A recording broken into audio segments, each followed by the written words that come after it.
James Sutherland, Cricket Australia. Thanks very much for talking to Business Spectator.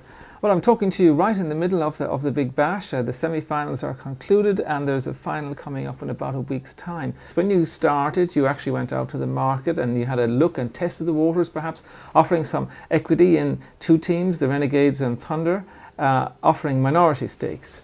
It didn't, for one reason or another, that didn't come to pass. Do you think if you went out now that there's a tangible league out there with the numbers on the board, will the response be different?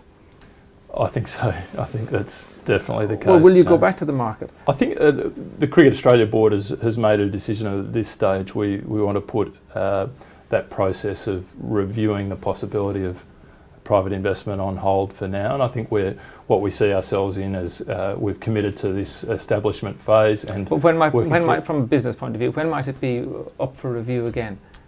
Look, I think we'll monitor that very carefully. One of the challenges for us in working through the process of possible private investment is that we didn't actually have a domestic TV deal, a new domestic TV deal where we could really quantify the revenues. So first step, I guess, down the track for us is going to be review where we're at with our domestic television contract, the current deal with Fox Sports, and then by extension Channel 9 concludes in March 2013. But during the course of 2012, we will be having conversations with the various media partners, including the incumbents. But on the team ownership, would you consider majority ownership? Is that on the table?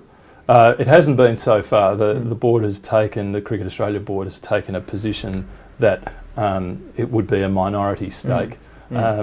Whether that is something that's up for review, I guess needs to be considered in consideration of the interest and what investors might really want. So everything is up for review in the future, both the level of ownership and the possibilities of ownership.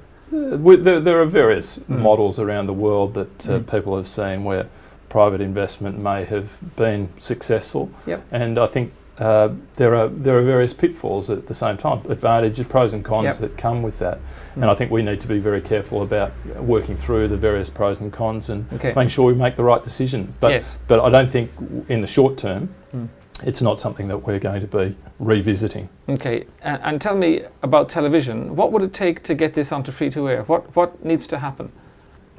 Well, the first thing, I guess, is for the free-to-air networks to say that yes, the popularity of the Big Bash League is. How might they define that? What numbers would they be looking for?